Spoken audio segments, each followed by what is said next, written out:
La ciencia es el futuro. Sin ciencia no hay futuro. Gracias amigos por estar con nosotros en un nuevo encuentro con la ciencia. Nuestro invitado hoy día es nuestro amigo Andrés Kreiner de Argentina, científico, a quien conozco hace ya muchísimo tiempo, por los años 80 ya en Orsay, Francia, y en varias ciudades de América Latina, en nuestro encuentro, en nuestro simposio latinoamericano de física nuclear y aplicaciones que esperemos pues el próximo año se realice como previsto en México. Pero hoy en día no vamos a hablar de física nuclear, sino de las elecciones que van a tener lugar este domingo. Hay un riesgo, dicen hay un riesgo que está relacionado con la elección eventual de Milei respecto a la política científica y tecnológica. Estimado Andrés, muchas gracias por la invitación. No, gracias a vos, Modesto. Siempre un placer poder compartir un rato con vos.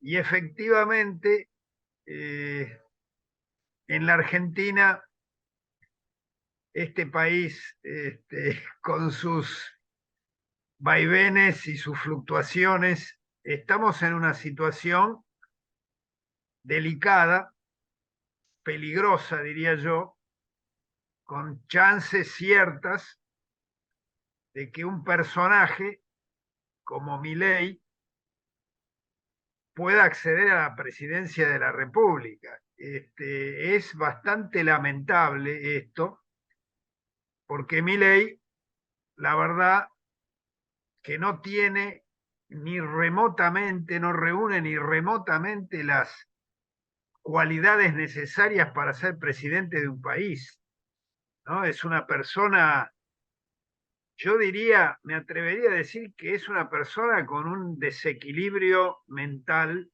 importante, una persona irascible, violenta, que ha atacado a la gente que piensa diferente de una manera muy violenta, muy descalificadora, ha acusado a todo el mundo de todo tipo de cosas, de cometer delitos, de robar, etcétera, etcétera, sin, por supuesto, tener ninguna pruebas. El último domingo, vos sabés que hubo un debate, el debate presidencial, que ocurre por ley.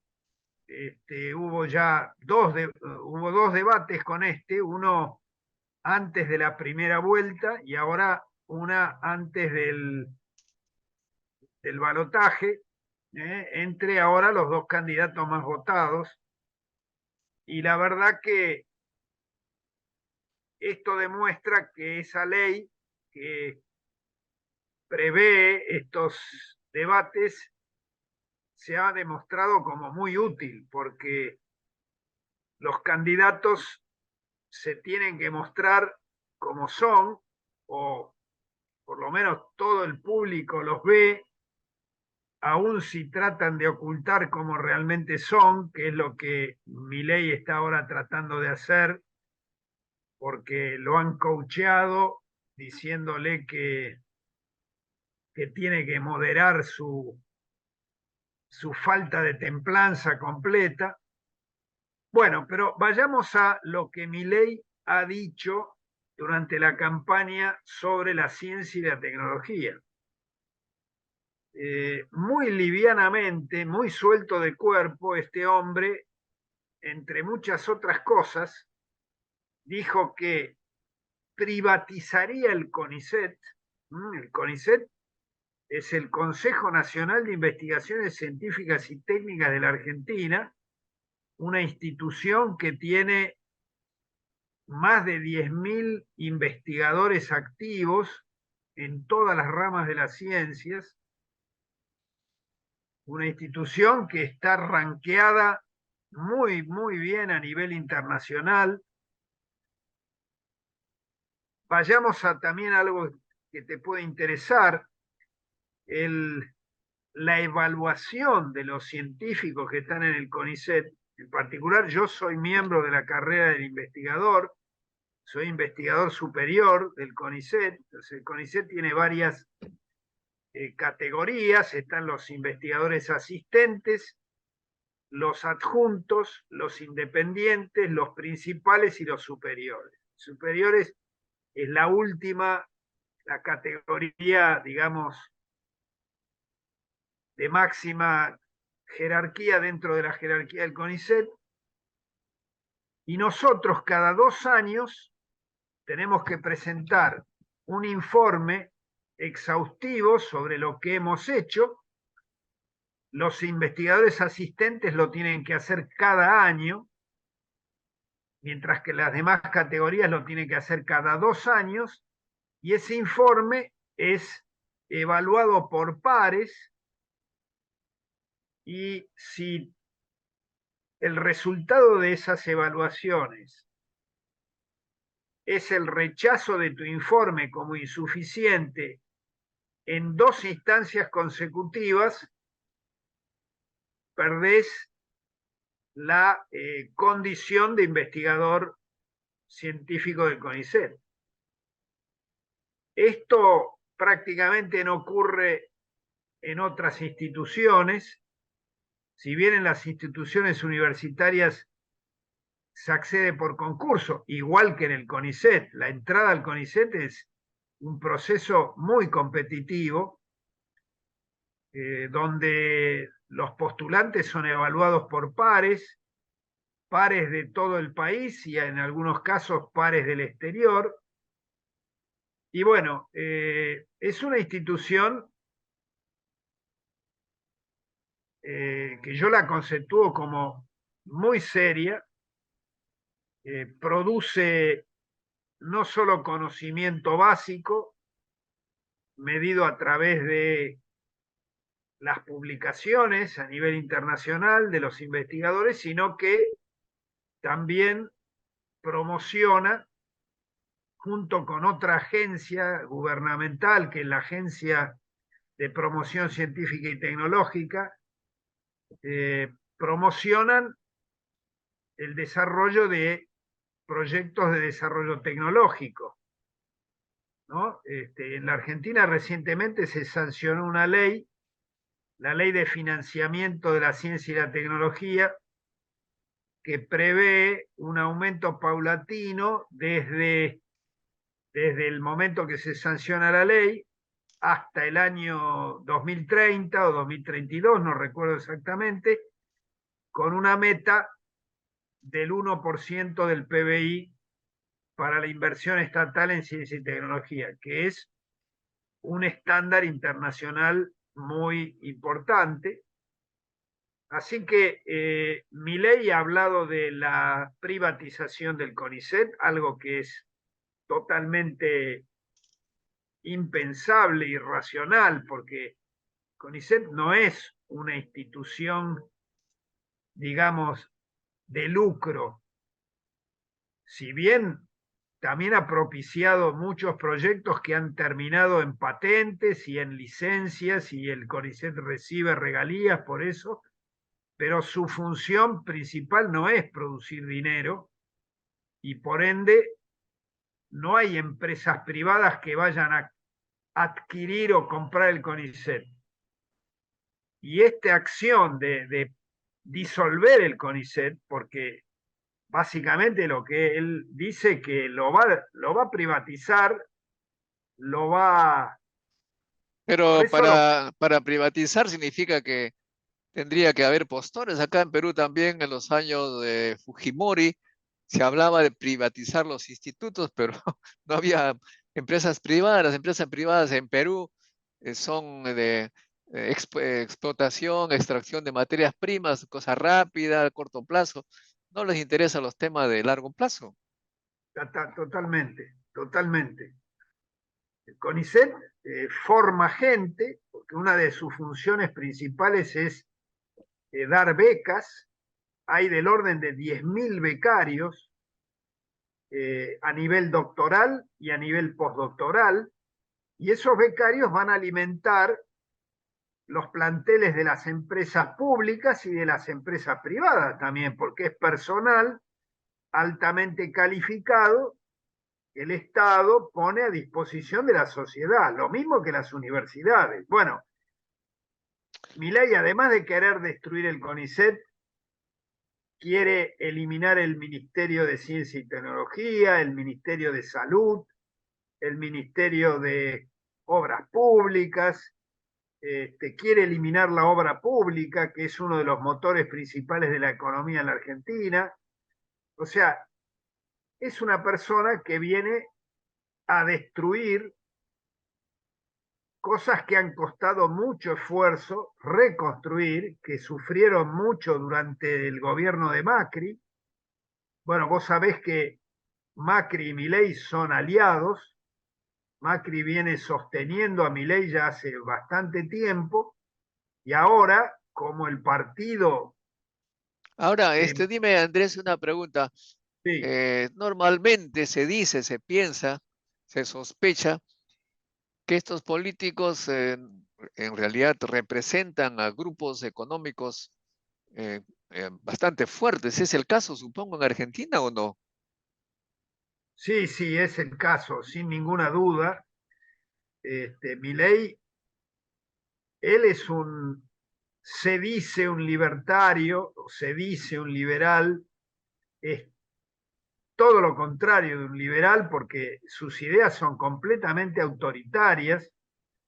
Su candidata a vicepresidenta reivindica la dictadura, él también. Eh, y sí, él quiere privatizar todo de nuevo, o sea, lo que fue ya privatizado y reestatizado, como por ejemplo YPF, ¿no? YPF es la empresa nacional Yacimientos Petrolíferos Fiscales, es una de las empresas más grandes, si no la más grande de la Argentina, comparable con Pemex, por ejemplo. Es la empresa que explota, extrae petróleo, hace prospección y también refina y comercializa. Tiene por lo menos la mitad del mercado Acá, interno acá argentino. en Perú, más o menos se tiene esas ideas también. El argumento es que la empresa invierta y si pierden, pierden ellos, pero si perdemos nosotros es el pueblo que sostiene con sus impuestos y los pobres. ¿Cómo Sí. tú rebatirías ese argumento? No, ese argumento es verdaderamente falso porque estas empresas, en particular YPF, que fue recuperada porque en su momento fue privatizada por Menem y fue vendida a la empresa Repsol y esta empresa la vació completamente, no hizo prospección y finalmente durante los años de los Kirchner fue reestatizada y hoy en día es una empresa que tiene un valor muy grande, es una empresa muy rentable, es una empresa que contribuyó decisivamente a eh, explorar y determinar los yacimientos de Vaca Muerta, son uno de los yacimientos más importantes de petróleo y gas del mundo. Entonces esa es una empresa que da ganancias y esas ganancias se revierten como ingreso del Estado en bien de toda la sociedad. Bueno, Esto de que las empresas... el presupuesto estatal sí es más grande, evidentemente servirá para hacer una serie de cosas para la nación. Pero dime una cosa, Sí, yo sí. el domingo pasado, el sábado pasado estuve curioso, eh, paseándome por Miraflores, donde hay muchos turistas, Uh-huh. con mi cámara, y vi ahí un grupo de colegiales argentinos en segundo año de secundaria, los muchachitos. No puedo presentar ese video porque son niños, pues, ¿no? Pero yo les pregunté, le dije, ¿por qué van a votar? y los chicos decían, por mi ley. ¿Por qué por mi ley?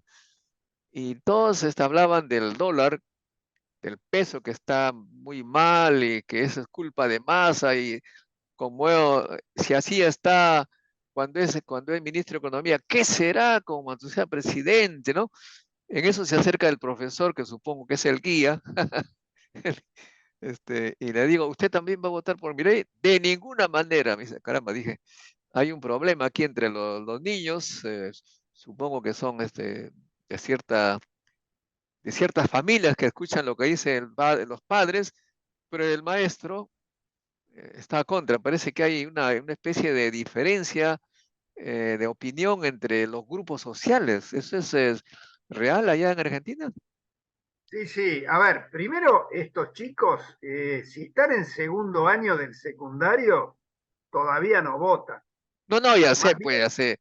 No, de hecho, pero yo lo hago no, para más saber. bien me suena, no sé si estos chicos realmente no estaban haciendo un viaje de egresados o eran realmente chicos digamos, Turismos.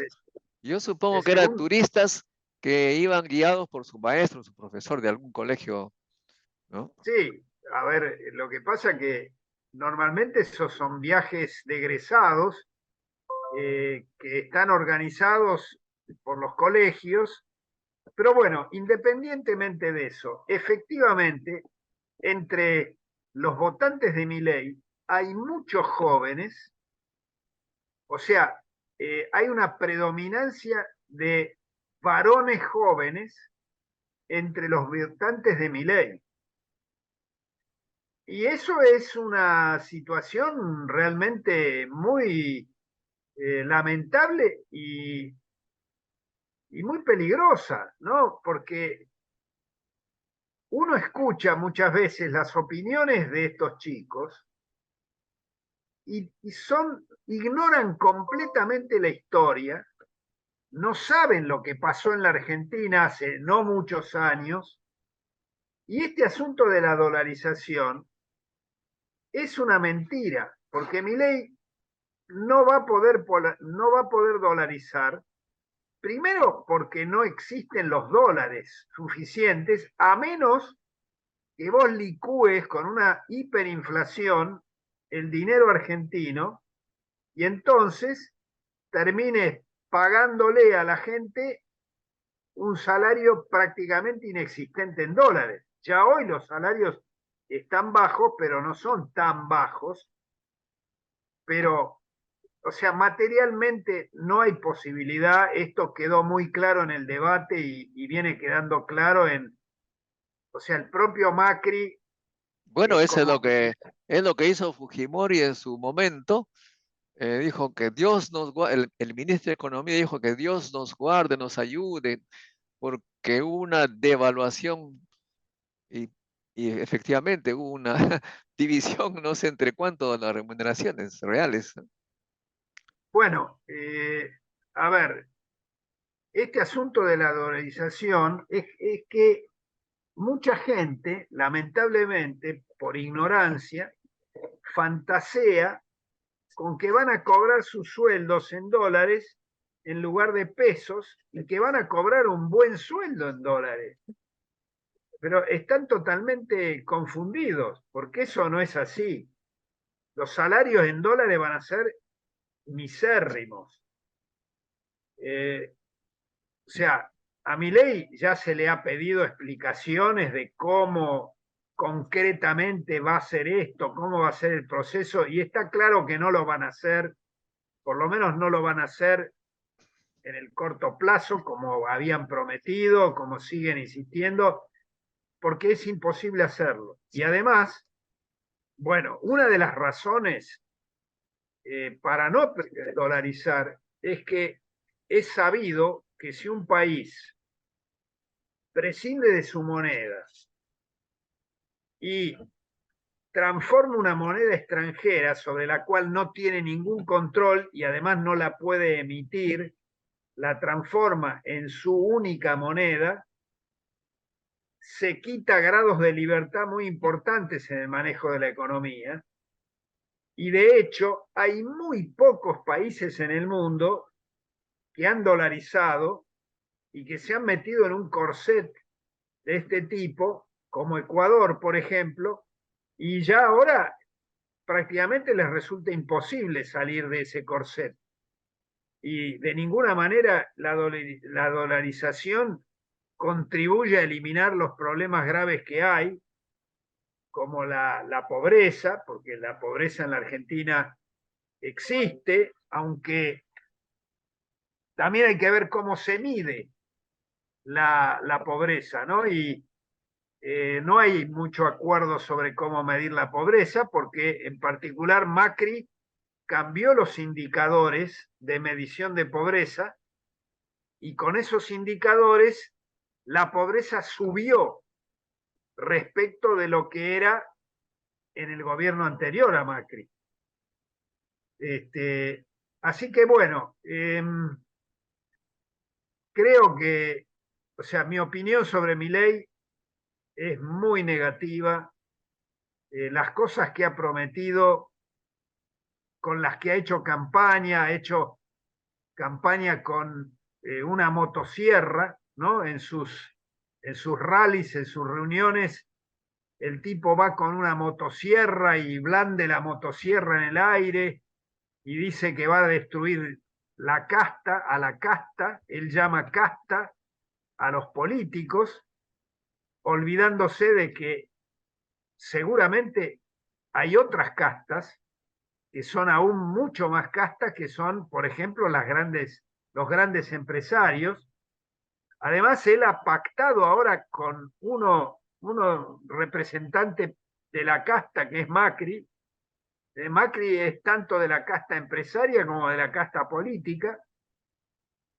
De manera que Milei ha prometido cosas, muchas cosas, que no va a poder hacer, pero otras quizás sí las pueda hacer. Por ejemplo, como destruir la ciencia y la tecnología con medidas, simplemente con desfinanciar el sistema, lo que va a hacer es provocar un éxodo de científicos que no es la primera vez que ocurre. Si la gente no tiene un salario razonable y además no tiene dinero para trabajar, bueno, equivale a que los expulse del sistema. Entonces, Bueno, es muy peligroso.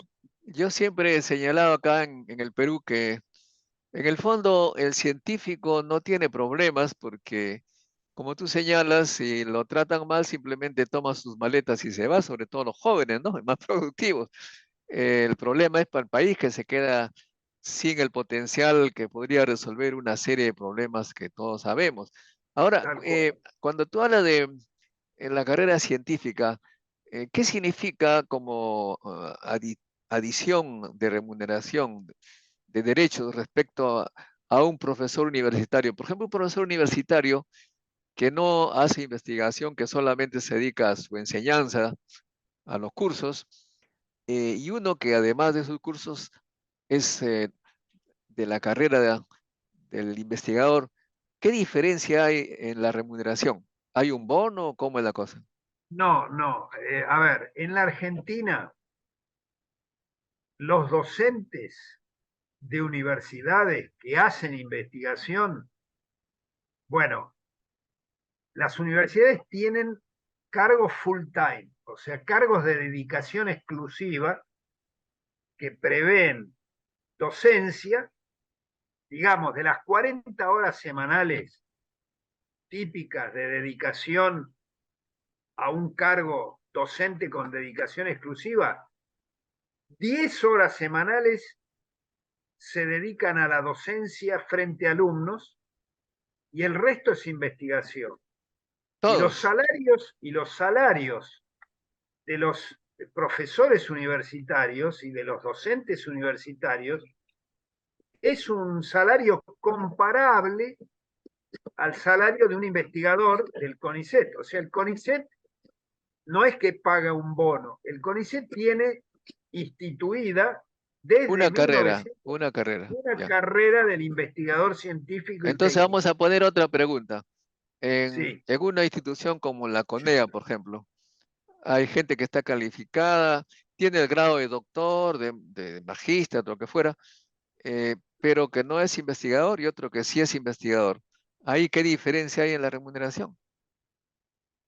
No, en una institución como como la Comisión Nacional de Energía Atómica, la CONEA, no hay esa diferenciación. O sea, en la CONEA hay investigadores de diferentes, digamos, matices, podríamos decir investigadores que son más básicos, Ah, investigadores aplicados, hay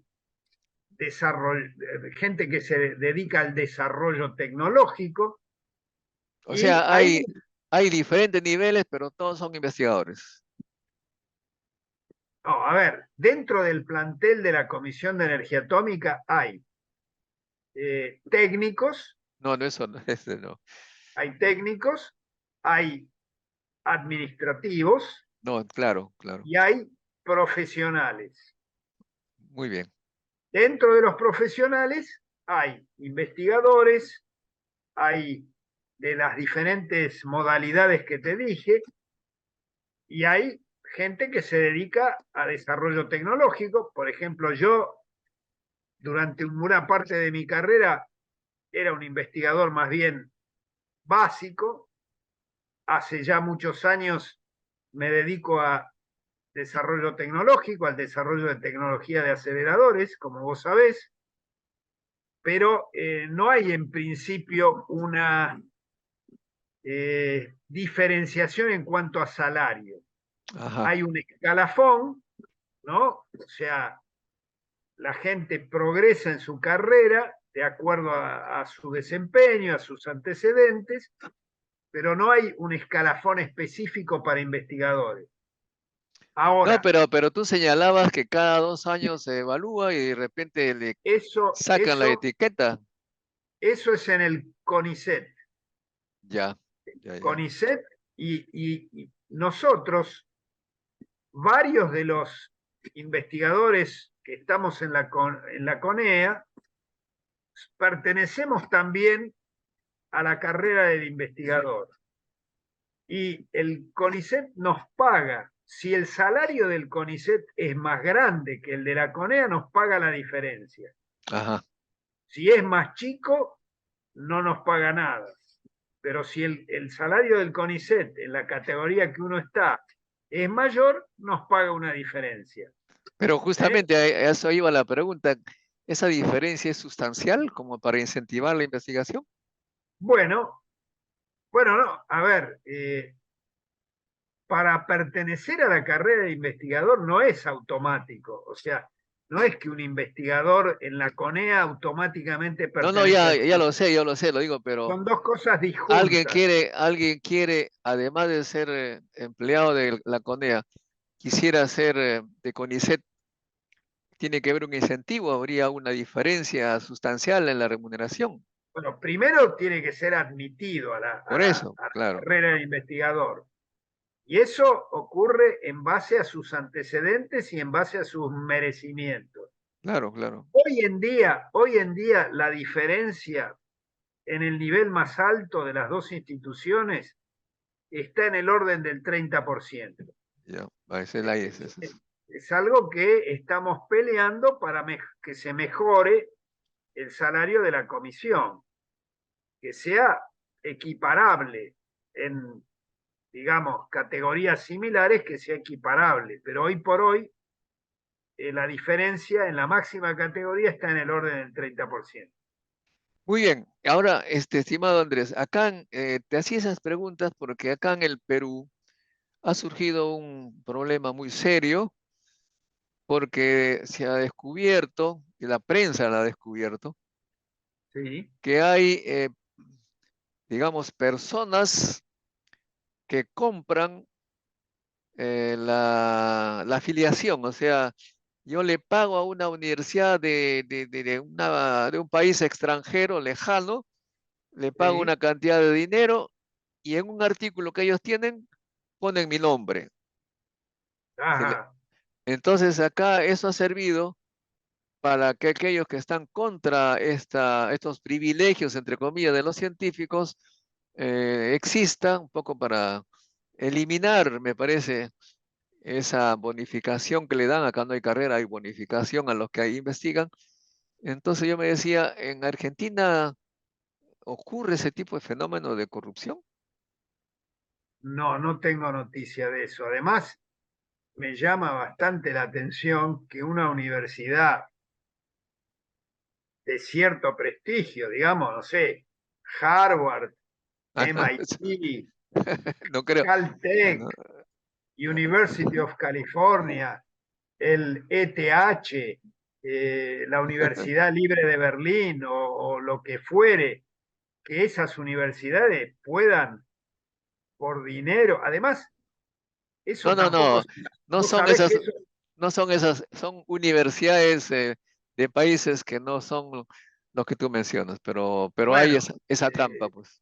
por otro lado, vos sabés que cuando se escribe un artículo científico, los autores son los que escriben el artículo. Entonces, esto de poner un autor que no hizo nada en un trabajo no puede ocurrir así nomás sin el consentimiento de los autores, y es muy raro que eso ocurra. Yo, la verdad, aquí en la Argentina eso nunca lo escuché. Me suena raro, pero bueno, todo es posible. El ser humano ya sabemos que tiene muchas vueltas, pero acá no lo escuché eso. Concretamente nunca escuché una cosa así. También hay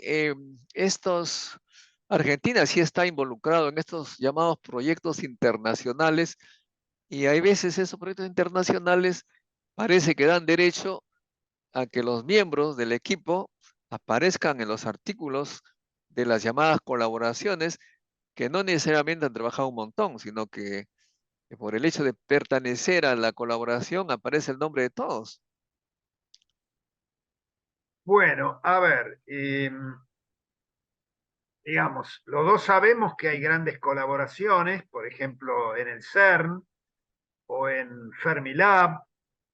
Hay algunas grandes colaboraciones internacionales o en proyectos como tenemos en la Argentina el proyecto Y, pero normalmente las personas que, bueno, a ver, las personas que participan de un gran proyecto, ¿no?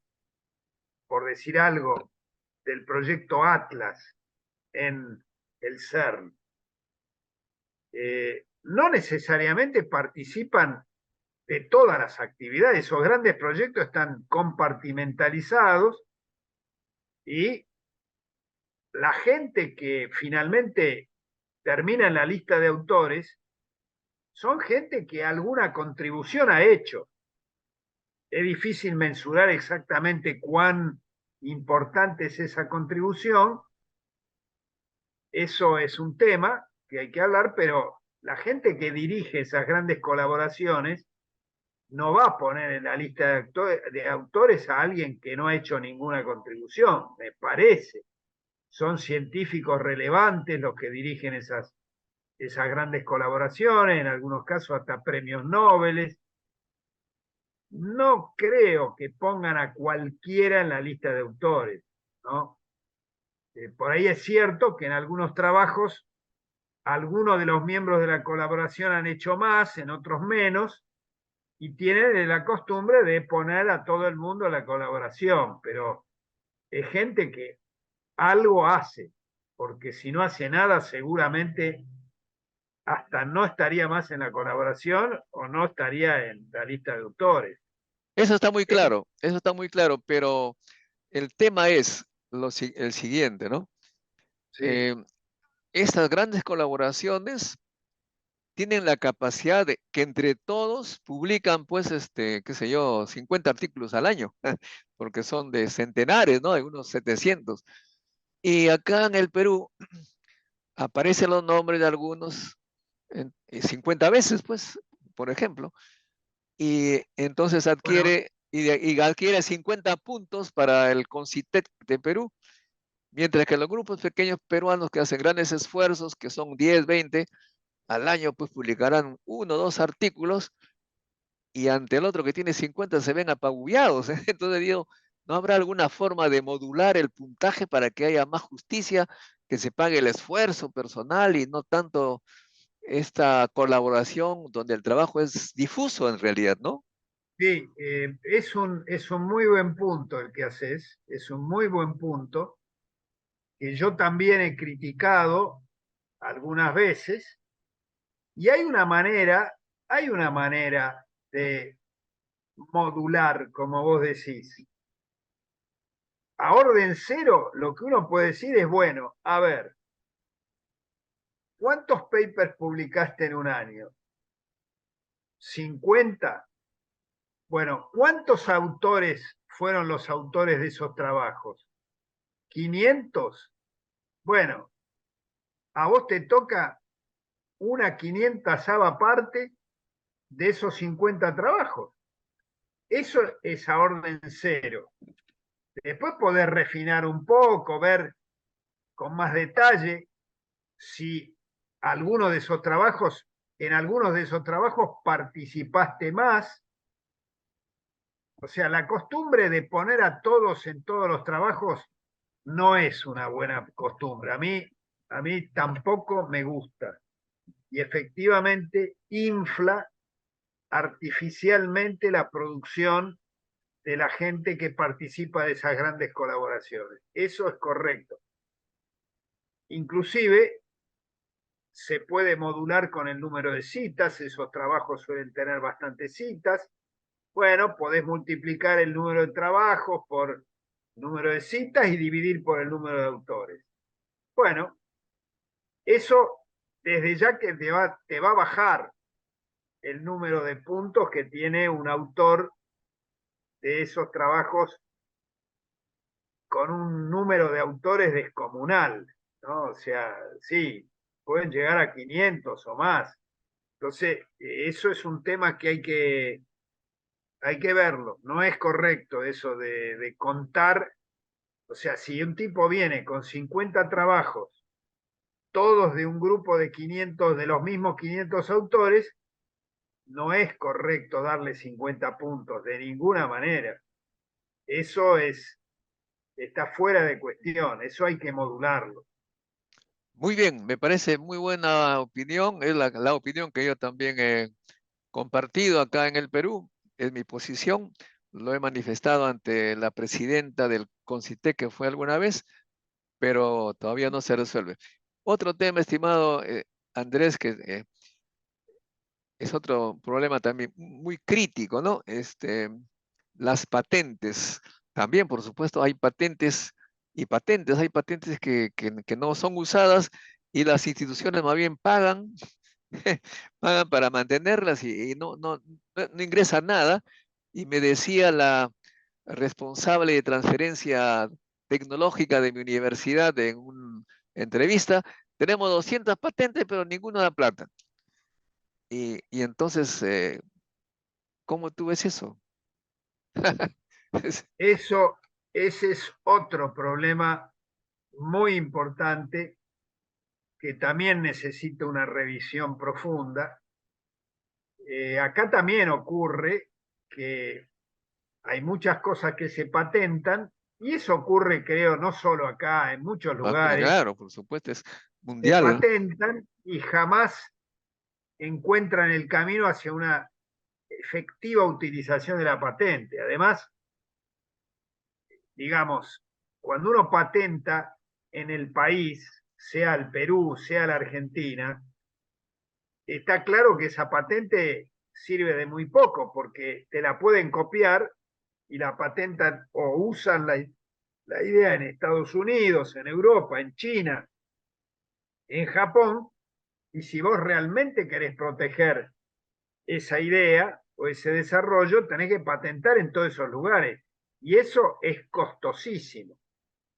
Entonces, es algo que se justifica solamente en contados casos donde uno puede estar razonablemente seguro de que esa patente va a conducir o bien a una explotación comercial o industrial importante, o va a querer ser comprada por alguna empresa y ese dinero va a ingresar entonces en la institución que hizo el desarrollo, que patentó, y eventualmente una parte se le dará al investigador o al tecnólogo que hizo el desarrollo. Pero además, yo no sé cómo es en el Perú, pero en la Argentina el patentamiento es un proceso extremadamente lento, con lo cual, después de los años que lleva patentar, en muchos casos la patente ya perdió actualidad, o te la inventó algún otro, o te la copió algún otro y ya la está comercializando. Entonces, el sistema de patentes, o sea, mi experiencia no es una muy buena experiencia. Yo creo que hay que estudiar muy cuidadosamente qué patentes valen la pena invertir ese dinero y efectivamente el valor de una patente que no tiene ninguna aplicación, que no encuentra su camino hacia algo productivo, tiene claramente mucho menos valor que una patente del otro tipo, una patente que verdaderamente lleva a un producto que sea comercializable. Entonces, es como todo, Modesto. Las cosas hay que estudiarlas con detalle, con Así mucho es. cuidado y desarmar mitos, ¿no? Acá vos señalaste dos mitos. Uno es el de las grandes colaboraciones y otro es el de las patentes. Acá Hay tienes que un tercero. Aquí tienes un tercero. a ver, dale. El Instituto Peruano de Energía Nuclear, que es el símil de la CONEA, en Sí, los años 80, el Organismo Internacional de Energía Atómica, que daba pues dinero para hacer investigación, para proyectos, bueno, impulsaba la ciencia, los investigadores hacían sus artículos, yo estaba trabajando allí, de repente nos dieron a entender que esto de estar publicando no era importante, eh, lo que era importante era resolver problemas prácticos, es decir, hacer un proyecto en el que diga, tales van a ser los beneficiarios, tantos enfermos se van a curar de cáncer, qué sé yo, cosas prácticas, que los agricultores van a elevar su producción porque se va a irradiar plantas, etcétera. Había que hacer eso, pero que ninguno de esos trabajos daban lugar a cosas publicables en las revistas internacionales. Alguno presentaba un artículo a alguna revista internacional y decían, ese problema es local, o sea que no, no interesa a la comunidad internacional. Y el IPEM pues bajó, bueno, prácticamente dejó de publicar y se dedicó a resolver problemas prácticos. Entonces uno se pregunta, finalmente ellos no califican para Concitec como investigador porque no tienen publicaciones, se les califican solamente por publicaciones en Scopus, por libros en Scopus, por patentes y no el haber resuelto problemas de agricultores, etcétera, etcétera. Ese tema, ¿lo tuvieron ustedes alguna vez, ese debate para qué hacemos investigación, etcétera? sí, sí, ese es un debate recurrente que no está saldado tampoco del todo. Y es, de nuevo, algo que hay que mirar con mucho cuidado, porque si una institución, por ejemplo, como el CONICET, su nombre es Consejo Nacional de Investigaciones Científicas y Técnicas. Técnicas, claro. Entonces, es una institución que se tiene que dedicar a la investigación científica, pero también se tiene que dedicar al desarrollo tecnológico. Entonces, si lo único que hace el CONICET o la CONEA es producir papers, eso no está bien. Ahora, si lo único que hace es desarrollo tecnológico, que también hay que mirar con mucho cuidado, hay que ver cuál es el producto del desarrollo tecnológico, qué es lo que sale, porque hay desarrollos tecnológicos que son completamente inútiles, como patentes que no se utilizan jamás. Entonces, hay que mirar con mucho cuidado y creo que hay que tener una visión equilibrada, porque hay investigación que puede ser muy importante en áreas que tienen un potencial futuro o tienen un significado intrínseco importante, ¿no? ¿Qué sé yo? Por ejemplo, investigaciones serias sobre materia oscura. Eso Exactamente. puede contribuir a entender el universo en el cual estamos. Hay una gran incógnita ahí, ¿no? Hay muchísima materia oscura aparentemente, pero no se sabe bien lo que es. O sea, es un problema científico de alta trascendencia. Súper Pero interesante. también hay muchas investigaciones que no valen nada, que por ejemplo se publican y no las lee nadie. Entonces, a la hora de mirar las publicaciones, hay que mirar qué impacto tienen las publicaciones, ¿no? Y el impacto se puede medir, una manera de medirlo es con el número de citas, ¿no? Entonces surge el famoso índice H. Entonces, la investigación científica hay que medirla bien, hay que medir cuál es su utilidad, cuál es su impacto, cuál es su significado, y lo mismo pasa con el desarrollo tecnológico. Y las grandes instituciones creo que tienen que tener una pata en cada lado, tienen que propiciar la investigación científica de valor, de real valor, y eso se hace, es trabajoso. Hay que tener gente de muy buen nivel que juzgue la producción científica, pero que no se dedique a contar meramente el número de trabajos. Eso no sirve. Entonces, hay Eso que es lo evaluar que la cosa. eso es lo que me decían en el CNRS, que tú conoces muy bien en Francia. Sí. Ahí para evaluar a un científico, ven lo que ha publicado, lo convocan, hace una exposición de su trabajo, de su participación en los proyectos, lo que él ha contribuido, y es un consejo, una reunión de expertos en el tema que deciden si merece una elevación o un ingreso como investigador, una, ¿cómo le llaman? Un ascenso, o de repente también un premio. Eso es una cosa semi-cualitativa, digamos, no es solamente, como tú señalas, cuantitativa, se ve ahí la calidad. Eso me decía el responsable del área de física del CNRS, amigo nuestro, que es Alan Schul, que es, bueno, un físico, ¿no? De modo que me parece que es una buena cosa, pero obviamente depende también de la honestidad de la gente, del sistema, porque si eso aplicamos nosotros en nuestro pequeño país, el Perú, sospecho que se va a prestar para amiguismos, partidismos, etcétera, etcétera, como ocurre con los nombramientos de profesores, pero en fin, allá ahí la cosa no tiene solución cuando hay ese tipo Bueno, de comportamiento, ¿no? es que, mirá, todo sistema lamentablemente se puede corromper.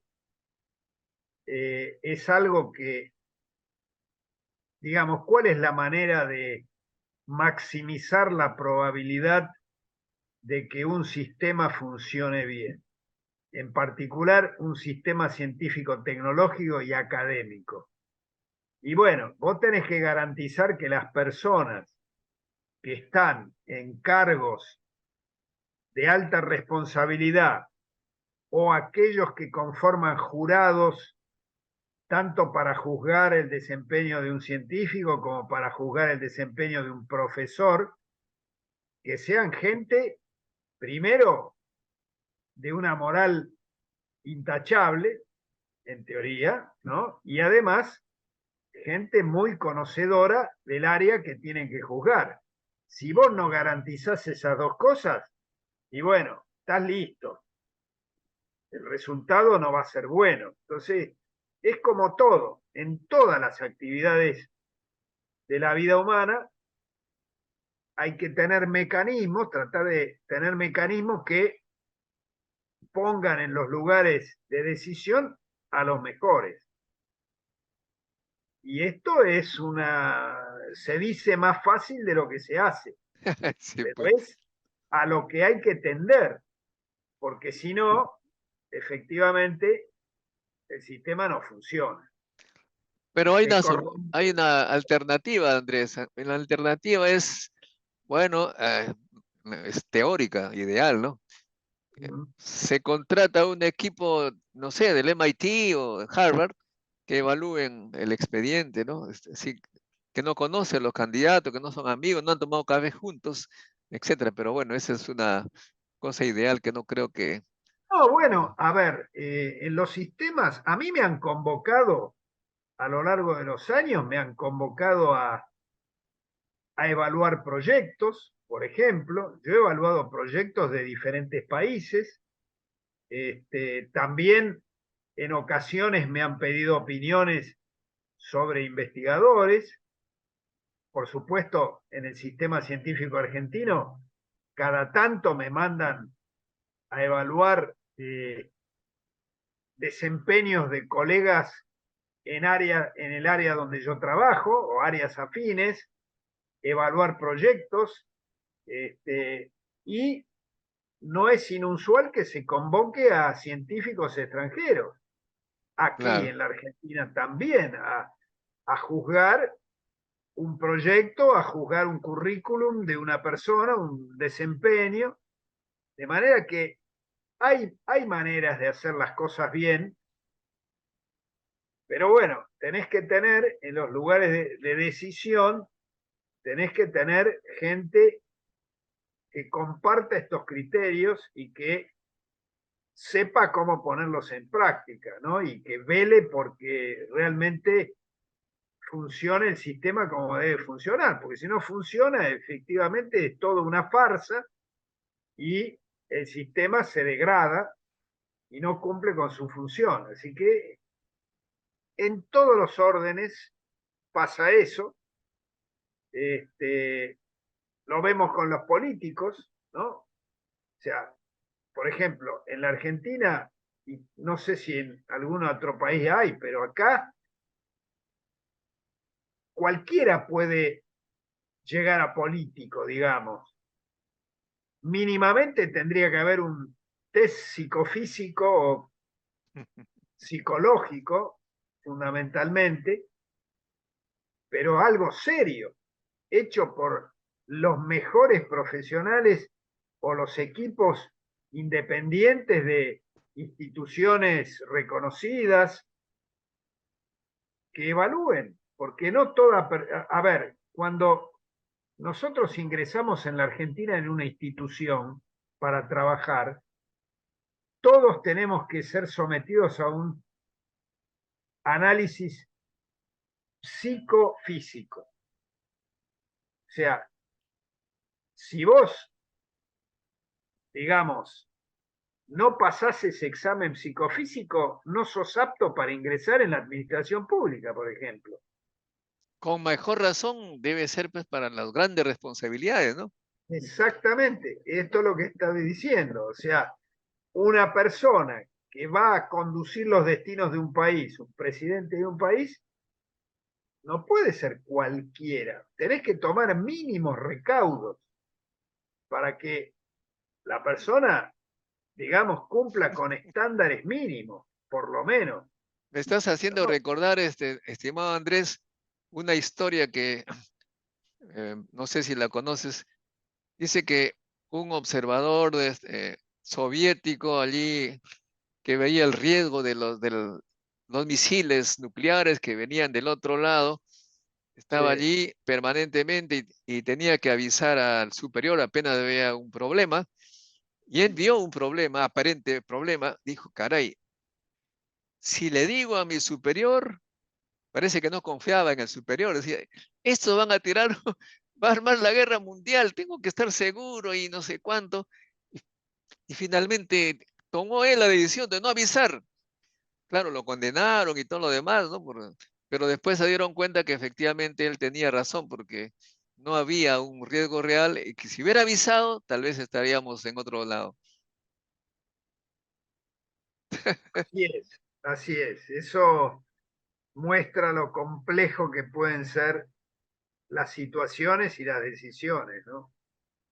Pero la única forma de maximizar la probabilidad es tener a los mejores en todos los cargos. ¿Y quiénes son los mejores? Bueno, tenés que tener métodos de selección que maximicen la probabilidad de elegir efectivamente a los mejores. Todo eso no es Pues, inventar la pólvora. Se conoce, se sabe más o menos, pero bueno, tenés que tener la voluntad política de hacer eso así, ¿no? es que el problema es que la decisión lo toman los políticos y los políticos no van a no tomar. Para finalizar, Andrés, Bueno, a propósito del debate último que ha habido, yo no lo he escuchado, a decir verdad, sí.